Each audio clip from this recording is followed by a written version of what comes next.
Good morning and happy Pride. I think Cora Wilson takes the prize for the pride coat of the day.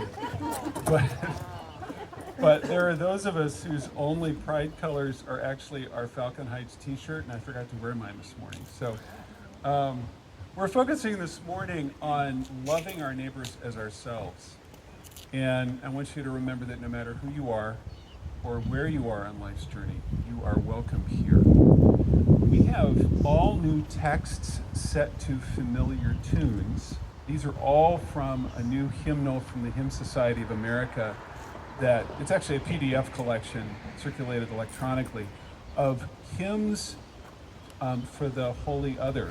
And it's about recognizing the full humanity in every person, regardless of where they come from, who they love, the color of their skin, how they pray, and so on. So I invite you to stand, and because we're such a great singing congregation, I felt confident introducing all new texts this morning, so just bear with us.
I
want to ask if there are joys or concerns that you have to share, or updates on people that we are already listing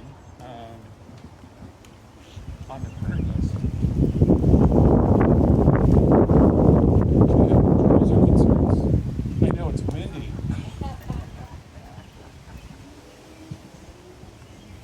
Yes, Martha. Yes.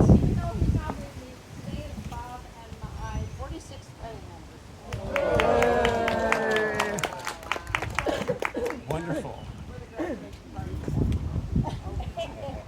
Happy anniversary. Other joys, yes. A friend of ours, well, friends that we've known for a long time, their son who is in his 30s has been quite ill for some time, but is on the upswing. He's out of the hospital and drinking. His name is Ben.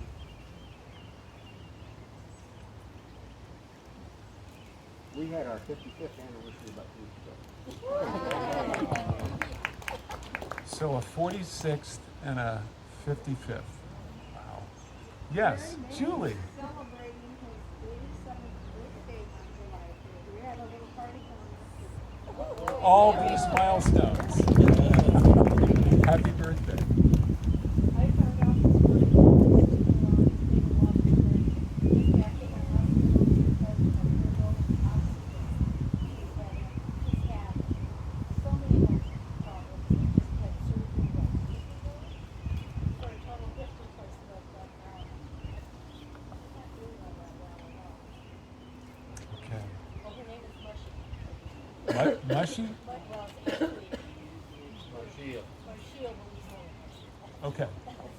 So your In-law. sister-in-law in Washington State. Yes, Sue. Holly Caldwell, you may know as Dorothy Ivanka's sister, and her son was killed in a motorcycle accident last week. And it's tough. She lost her husband, she lost her son, she has one daughter.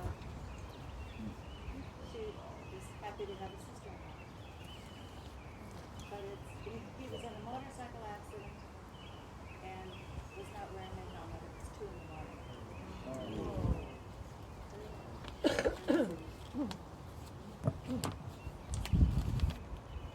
Other joys or concerns? Yes, Lynn.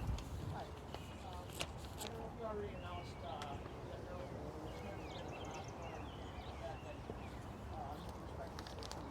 So the system would have a card. If you haven't signed a card yet, I got it here and I'll just pass it around. Decide to get back to you.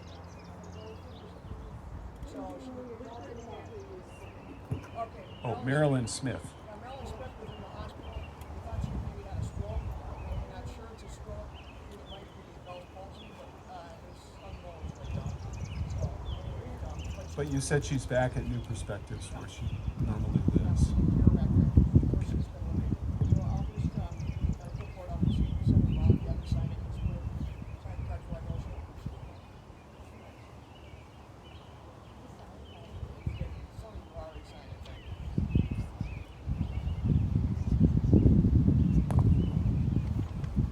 other joys or concerns to share this morning?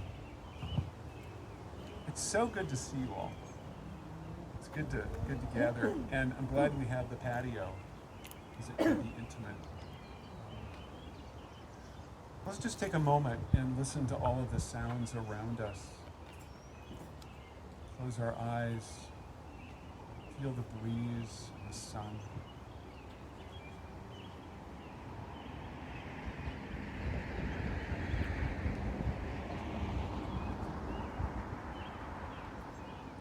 We call to mind these joys and concerns that we've heard and shared this morning. Anniversaries, birthdays, improvements in after long periods of illness, returning home.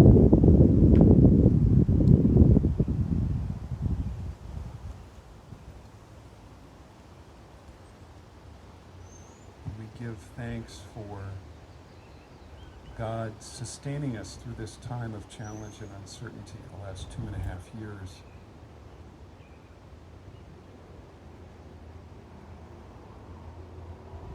God, you saw your people as slaves in Egypt and brought them to freedom. You see creation held captive by our desire for more and more, and weep. And so you pour out your foolish love on us from day to day. All that we've learned and think we know has not brought meaning to our lives, unity to our politics, or healing to the planet. The brokenness of our world needs your peace, and the pain in our hearts needs your healing. And you speak to us through the mouth of your anointed one, Jesus. Hear us as we pray for our nation in the wake of the overturning of Roe v. Wade, especially for the health and safety of women and children in this new landscape. In thanks for the first gun control legislation passed in 30 years, even as gun violence continues to rise and threaten our nation. For those threatened by natural disasters resulting from climate change, that the nations of the world may forsake the illusion of a single cure-all and embrace the daily commitment to many small changes necessary to avert disaster. We pray, in addition to those joys and concerns shared, for all those who are ill of body, mind, or soul, or spirit, especially Janet, Joy, Steve, Brian, Sherry, and Bob, and those who grieve a death, especially the families of Polly Caldwell upon her son's death, Gabby Harnett, Mark Jacobson, and Shirley Landstrom, Betty, Cora Wilson's aunt, and Marge Zimmer. And as creation weeps and shouts in joy, all the broken of the world feel your wholeness, the sweetness of your grace and joy. Fill us with the wisdom of your Spirit. And now we pray in silence for the prayers of our hearts.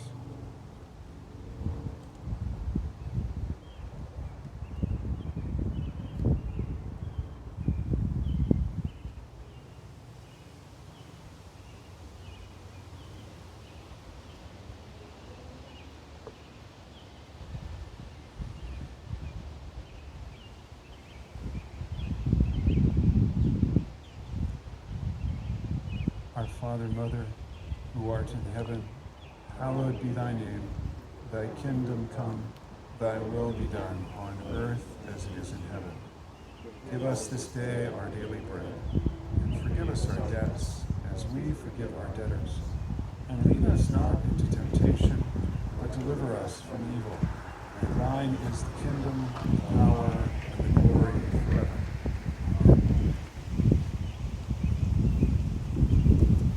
Singing our next hymn, Blessed Be the Holy Other.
Our first reading today is from the Gospel of Matthew, chapter 22, verses 34 through 40. When the Pharisees heard how he had bested the Sadducees, they gathered their forces for an assault. One of their religion scholars spoke for them, posing a question they hoped would show him up. Teacher, which command in God's law is the most important? Jesus said, love the Lord your God with all your passion and prayer and intelligence. This is the most important, the first on any list. But there is a second to set alongside it. Love others as well as you love yourself. These two commands are pegs. Everything in God's law and the prophets hangs. Our second reading is from Exodus chapter 20, verses 12 through 16. Honor your father and mother so that you'll live a long time in the land that God, your God, is giving you. No murder, no adultery, no stealing, and no lies about your neighbor. Here ends the reading.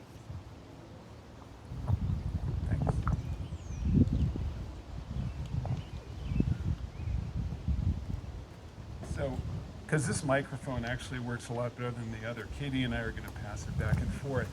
But mostly what we want to do this morning is set things up for us to share in small groups about the ways we have experienced loving our neighbors as ourselves. And I think, last week we focused on the first tablet of the Ten Commandments, which really focus on how to keep God before us and in our lives and to practice the presence of God. Because God is the source of that liberating energy that we feel, whether it's by getting out in nature or by relationships with other people or in experiences that go beyond words that we really can't explain, and so many other ways. And this week we turn to the second tablet, and the reason why we've been reading Matthew 22, those verses on the greatest commandment, is because Jesus really reconnects love of God with the love that we practice with each other, the love that we experience from each other. And that's really what Pride is all about recognizing the image of God in every human being that we encounter.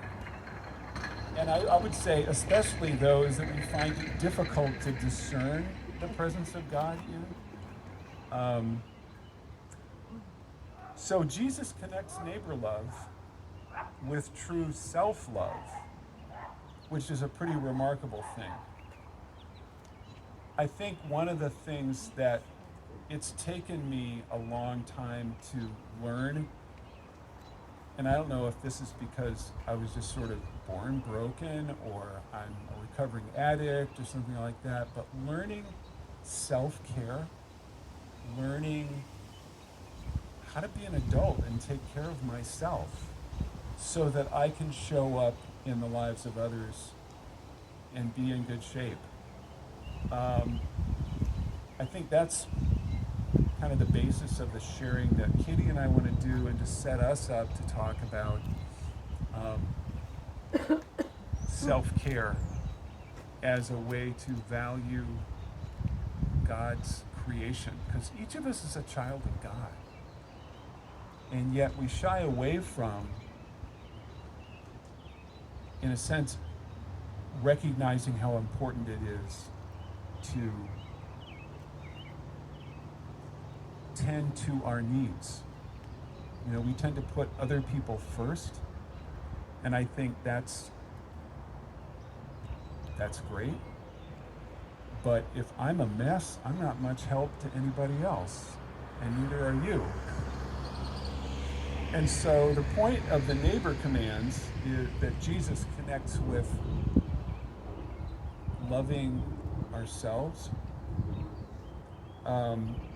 is not that we try to obey them by ourselves as a self-help project, powered by our own will, but rather to turn us towards our neighbor and the neighbor towards us in healthy, life-giving relationships. And I want to emphasize life-giving. There's a lot of coercion baggage that gets passed along with religion.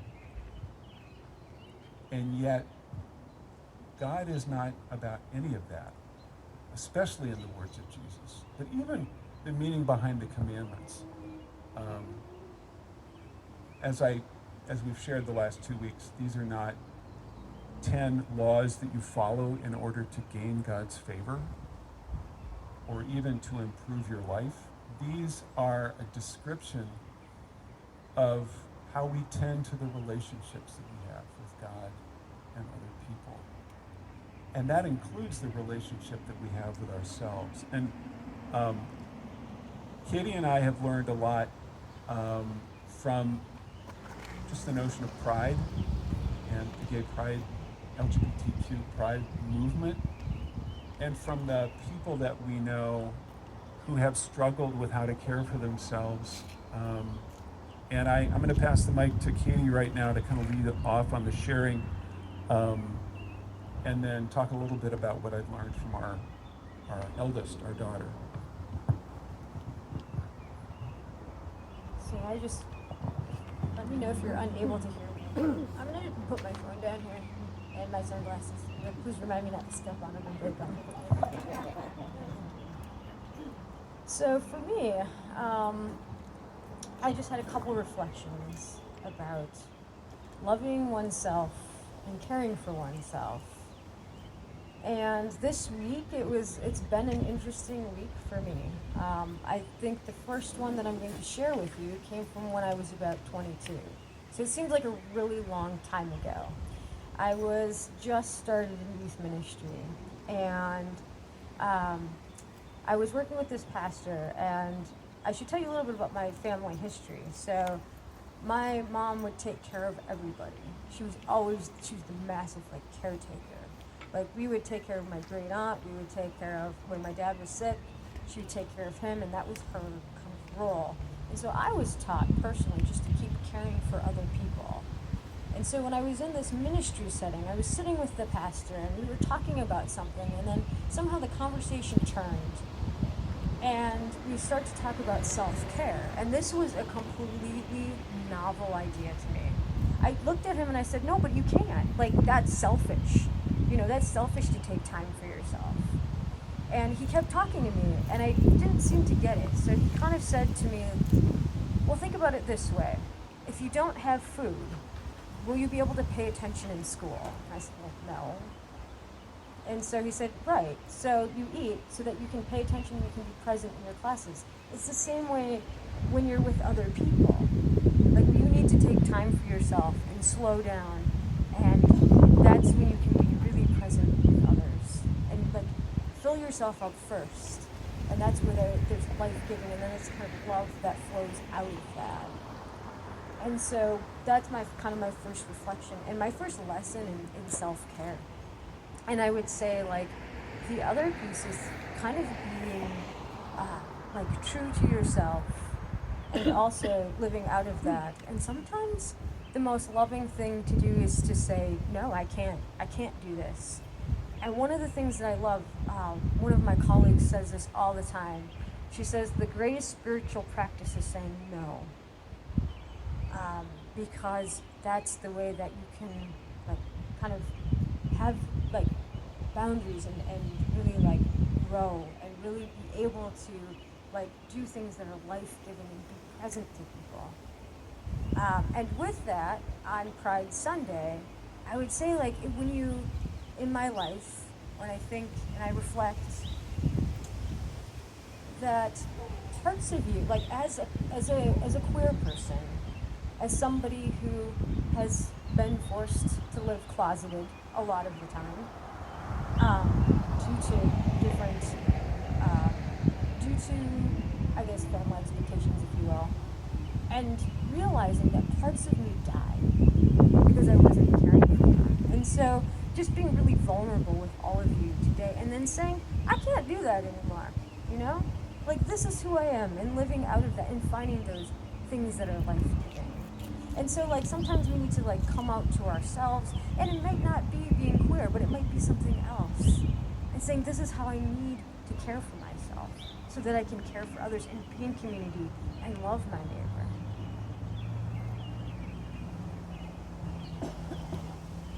Thank you. And thank you for being vulnerable. I know that we don't always get to share when we're handling things or when things are manageable. Sometimes it's the thing that we most need to hear somebody share when they're feeling particularly vulnerable. One of the things that I've learned is, as Linda and I have watched and supported and prayed for and supported our daughter Elizabeth as she has come out as trans, has been watching her move from self-hatred and gender dysphoria and depression into not only feeling better and more comfortable in her own skin than she has in a long, long, long time, but especially watching her practice the self-care that we're talking about. I think one of the things that I've learned from her is that I have to take responsibility for my care, because nobody else is going to do that for me. She has modeled taking charge of setting boundaries, eating well, getting out into nature, composing music regularly, being connected to relationships, both in Portland and now as she kind of puts down roots in Minneapolis, finding her people. And I've realized at age 60 that each of us is responsible to ourselves, first and foremost, because if we don't treat ourselves with love and respect, it is not likely others will see us in that way either. But I think it's a matter of more urgency if you're gay, lesbian, bi, trans, or queer, or questioning, because there is still a great deal of misunderstanding and prejudice out there. And we're more conscious than ever of the threat now that the Supreme Court has acted in the way that it does, that the things that we thought, the freedoms that we thought were so secure, are in jeopardy. So, Jesus practiced self-care on a regular basis. Yes, there were always people pulling at him to feed them and heal them and cast out their demons and teach. And he rarely got a moment by himself. But we see him in numerous instances always going off into the mountains or into a lonely place to spend time with God.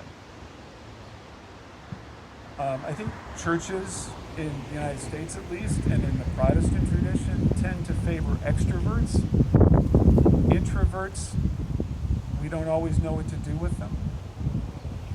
But I would say, as an off-the-wall extrovert, I have learned to value my alone time. And as I've watched people age, sometimes that time alone and setting a limit to how much time that you spend out with people, or we've all seen the picture that Katie painted of her mom, kind of the frenetic caregiver, always caring for other people, never caring for herself. So we want to ask just a by way of reflection this morning, for you to turn to maybe 2 or 3 others near you. We're going to break into groups of maybe 3 or 4 for just some sharing about. I've got to find the questions. With the wind blowing, it's kind of difficult to have anything on paper.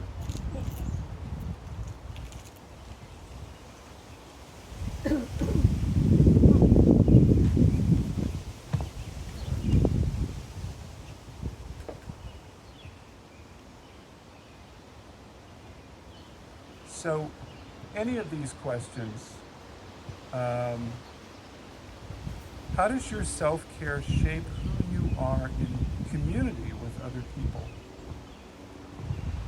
Or can you think of an instance where you needed to tend to your own needs first before you can tend to the needs of others?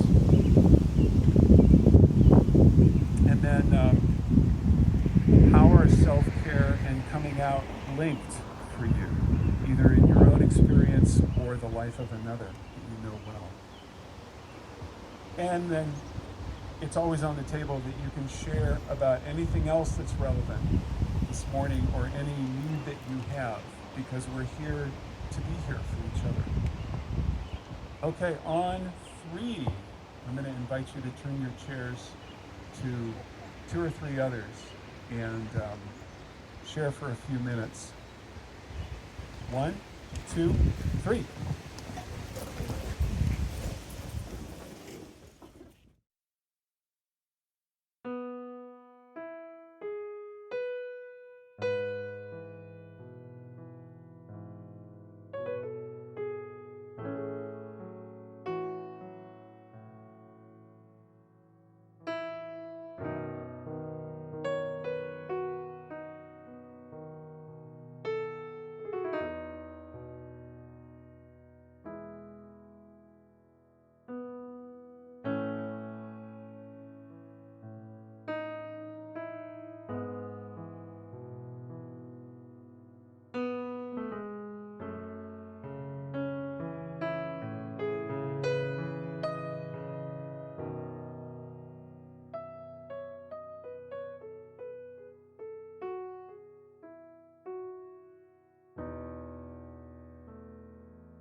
announcements this week.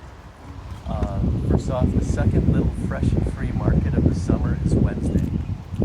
It's a great way to connect with our neighbors, and we'd love it if you have extra produce from your garden to bring.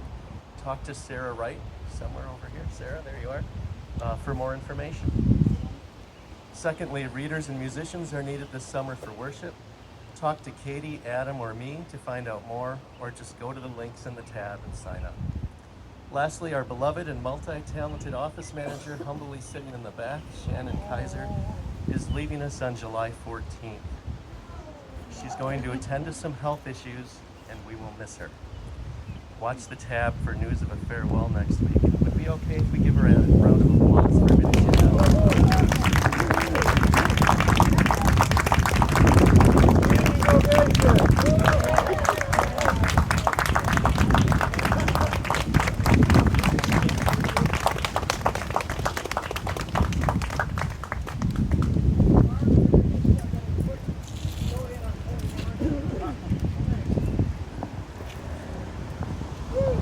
Hi, good morning.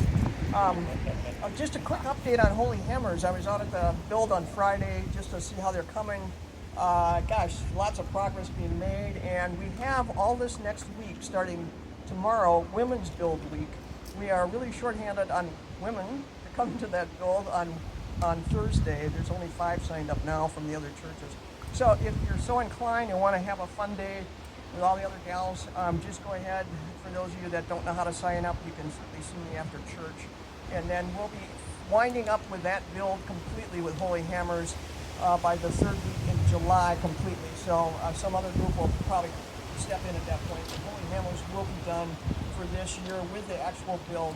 As most of you know, Holy Hammers really goes on kind of almost all year round with the steering committee and getting things planned for next year. So kind of keep an eye out. I'll be letting you know when we find out what family will qualify for that home. So that'll come up, but I haven't seen anything yet for this. This is the rehab home, by the way, over on the west side, close to West St. Paul there. The one in St. Paul itself has a family assigned. We did not work on that building this year, but that was a brand new build, and I can get that into the tab soon and more information for you. So, and again, thanks so much for your financial contributions. If you can't physically come on over or provide food, as Doug and Sue have done for us this year, thank you, thank you. We will keep you posted here on how maybe some other ways that you can be a help and of service with this important service work that we do with building a house to create a home for a family.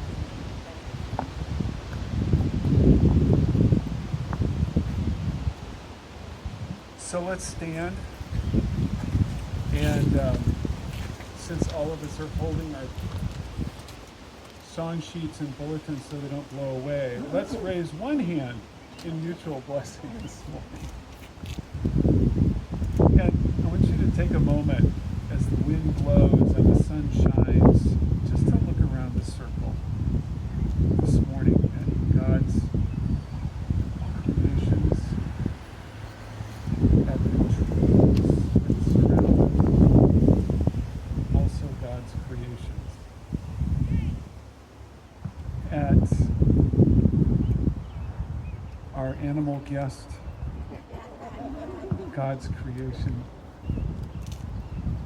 and let us go in peace to live lightly on the land, to hold lightly to resentments and eventually to let them go, to embrace with joy all the blessings that God has for us, and to know that we part only to come back together again. Amen. We're going to sing our closing hymn to the tune of